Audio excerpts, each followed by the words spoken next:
में स्थित कोणार्क मंदिर में। और ये जो मंदिर है ये सूर्य देव को समर्पित है और ये बहुत ही ब्यूटीफुल मंदिर है। इसकी कलाकृति और इसका डिज़ाइन इतना यूनिक है, वन ऑफ दी बेस्ट है ये। आप यहाँ पे आके देखोगे तो आपको बहुत ही ब्यूटीफुल ये नज़ारा यहाँ का मिलेगा। बहुत ही ब्यूटीफुल एक स्टोरी है, उस स्टोरी के बारे में मैं आपको बताना चाहूँगी। वैसे तो इस स्टोरी के बारे में आपको जानना है तो इस मंदिर में आना होगा। आने से पहले आपको फर्स्ट आपको टिकट कटवाना होता है। पूरा म्यूज़ियम बनाया गया, बहुत ही ब्यूटीफुल म्यूज़ियम है। वो मैंने इसमें वीडियो में रिकॉर्ड किया है, वो मैं आपको दिखा दूँगी, आप देखना उसको। और आप जैसे ही आगे आते हो तो आपको एक और टिकट लेना होगा आपको इस मंदिर के आने के लिए, तो वो भी ध्यान रखना, आप टिकट लेकर ही इस मंदिर में एंट्री कर पाओगे, अदरवाइज़ नहीं कर पाओगे। तो इस मंदिर के पीछे जो कहानी है उस कहानी के बारे में मैं आपको है। उसकी जो स्थापना की है वो कलिंग के राजा नरसिंह जी ने करवाई है। एक बार की बात है कि जो नरसिंह जी थे वो अदर राज्य के राजा पे उन्होंने आक्रमण किया था, वहाँ उन्होंने विजय स्थापित की। और जब वापस घर लौटने के बाद उनकी जो माता थी वो उनसे बहुत ही प्रसन्न हुई और उन्होंने बोला कि बेटा, आपके जो पिताश्री है उन्होंने जगन्नाथ मंदिर का निर्माण करवाया है, मैं चाहती हूँ कि आप भी बहुत ही भव्य मंदिर का निर्माण करवाओ, आप कोणार्क में एक सूर्य का मंदिर स्थापित करो। तो उनके बेटे प्रति उत्तर में उनसे पूछते हैं कि माता, सूर्य का मंदिर ही क्यों बनवाना है, बाकी और किसी देवता का मंदिर क्यों नहीं बनवा सकते। तो उनकी माता ने उनको बताया कि तो द्वापर युग की कहानी कस्तूरी अपने बेटे नरसिंह को बताने लगी थी। कृष्ण भगवान का टाइम था, उनके पुत्र साम बड़े खूबसूरत थे, उनको अपनी खूबसूरती पे बहुत ज़्यादा घमंड हो गया था और वो नारद जी को बहुत छेड़ा करते थे। तो नारद जी ने उनको सबक सिखाने के लिए एक योजना करी। योजना उनकी ऐसा था कि उन्होंने उसको उकसाया कि वो जो माँ समान गोपियाँ उनके साथ जाके जल क्रीड़ा करें। तो नारद जी ने उनको इस तरह से पहुंचा दिया जल क्रीड़ा करने शाम को माँ समान गोपियों के पास। और कृष्ण भगवान के पास आके वो कृष्ण भगवान को आके बताते हैं कि आपका पुत्र शाम माँ समान गोपियों के साथ क्रीड़ा कर रहा है, जल क्रीड़ा कर रहा है। तो कृष्ण भगवान को उस टाइम बहुत ज़्यादा गुस्सा आया और उन्होंने शाम को श्राप दे दिया, कुष्ठ रोग का श्राप दे दिया।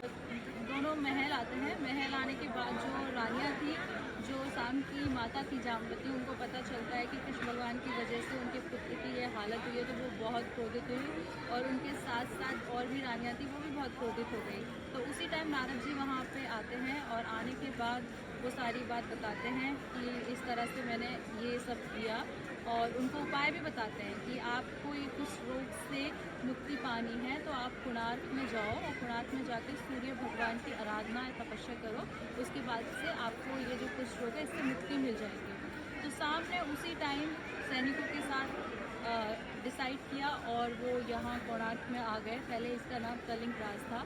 तो कोणार्क में आने के बाद वो 12 वर्ष तक सूर्य देव की तपस्या करते रहे। उसके बाद 12 माह तक बिना जल पिए, अन्न खाए, बहुत गहरी तपस्या करने के बाद कि आप जाओ जल में डुबकी लगाओ और आपको मेरी प्रतिमा स्वरूप एक मूर्ति मिलेगी, उसको लेके आप स्थापित कर देना। और उनको आशीर्वाद देते हैं सूर्य देव। उसके बाद जैसे जल से डुबकी निकालते हो उनको एक सूर्य की प्रतिमा मिलती है, वो ऊपर बाहर लेकर आते हैं और उनका कुछ रोग होता है वो ठीक हो जाता है। हाँ, जो सांप है वो कुछ रोग से मुक्त हो जाते हैं और मुक्त होने के बाद सूर्य भगवान से पूछते हैं कि मैं इस प्रतिमा को यहाँ पे स्थापित करना चाहता हूँ, तो मैं ये ब्राह्मण कहाँ से लेकर आऊँ, कहाँ से इसकी प्राण प्रतिष्ठा करवाऊँ। तो उन्होंने बोला कि एक राज्य है जो आज की डेट में ईरान है, तो वहाँ वो जाते हैं, वहाँ से वो ब्राह्मण को लेकर आते हैं और बहुत ही अच्छी तरीके से वहाँ पे वो प्राण प्रतिष्ठा करते हैं और मंदिर बनवा देते हैं। राजा नरसिंह घोषणा करवाते हैं कि उन्हें एक भव्य मंदिर का निर्माण करवाना है। तो वहाँ के जो शिल्पकार थे तो उन्होंने काम शुरू कर दिया था और ये जो मंदिर है ये 12 साल में 1200 कारीगर ने बनवाया था। मंदिर निर्माण हो चुका था लेकिन समस्या थी कि इसके ऊपर कलश स्थापित उन लोगों से नहीं हो पा रहा था। तो एक 1200 कारीगरों ने बहुत अच्छे तरीके से 12 साल में इस मंदिर का निर्माण करवा दिया था। लेकिन समस्या उनके पास थी कि वो जो कलश था वो इसकी गुम्बद पे स्थापित नहीं करवा पा रहे थे, बहुत कोशिश की नहीं कर पा रहे थे। उसके बाद राजा ने आदेश दिया कि कल तक ये कलश गुम्बद पे स्थापित नहीं होता है तो मैं जितने भी कारीगर हैं उनका सर धड़ से अलग करवा दूँगा। तो सारे कारीगर थे वो काफ़ी डर गए थे, लेकिन एक कारीगर था, उसका पुत्र था, तो वो अपने घर पे खेल रहा था इसी स्ट्रक्चर के साथ और गुम्बद के ऊपर कलश स्थापना उसने कर दी थी। तो उसके बाद उसको लगा कि ये सिचुएशन उसके सामने आई कि ऐसा कुछ हो रहा है, तो अपनी माता से आज्ञा लेता है और वो जहाँ पे मंदिर का निर्माण हो रहा होता है वो वहाँ चला जाता है। वहाँ जाने के बाद अपने जो कारीगर के जो मेन मुखिया होता है उसको बोलता है कि मैं ये काम कर सकता हूँ, गुम्बद पे कलश स्थापना कर सकता हूँ। तो उन्होंने उसको आज्ञा दी। उसके बाद वो जाके कलश स्थापना कर देता है और सब लोग बहुत खुश हो जाते हैं। लेकिन समस्या ये थी कि वहाँ के कारीगर जो भी थे उनमें से एक कारीगर बोलता है कि ये तो इसने स्थापित किया है बच्चे ने, और राजा को इस बारे में पता चलेगा तो वो हमारा सर धड़ से कलम कर देंगे, तो इसलिए इस बच्चे को मरना पड़ेगा। तो वहाँ का जो मुखिया उसने मना किया, लेकिन जो बच्चा था उसने ये स्थिति भाप ली थी कि ऐसा कुछ होने वाला है कि मेरी वजह से सबके प्राण संकट में है। तो उसने गुम्बद के ऊपर वो चढ़ा और पानी में उसने छलांग लगा दी और वहीं उसकी मृत्यु हो गई। उसके बाद जब प्राण प्रतिष्ठा होने वाली थी तो राजा ने बड़े धूमधाम से प्राण प्रतिष्ठा की तिथि निर्धारित की। तो वो जो कारीगर का मुखिया था उसने बोला इस डेट को आप प्राण प्रतिष्ठा मत करो क्योंकि ये अशुभ है। पर राजा ने बात नहीं मानी, तो राजा ने की बात ना मानते हुए वो वहाँ से हमेशा के लिए चला गया और जो निर्धारित तिथि थी उसी पे उन्होंने प्राण प्रतिष्ठा की। करने के बाद कुछ दिनों के बाद उसका मंदिर का जो आकृति थी धीरे धीरे गिर के सब ध्वस्त होने लगी थी। तो इस तरह के बाद जो सूर्य मंदिर था ये काफ़ी टाइम तक छुपा रहा घने जंगलों में। उसके बाद जब अंग्रेज़ों का शासनकाल आया था, उसके बाद अंग्रेज़ों ने इस मंदिर की खोज करने के बाद इसको वापस से संरक्षण में किया।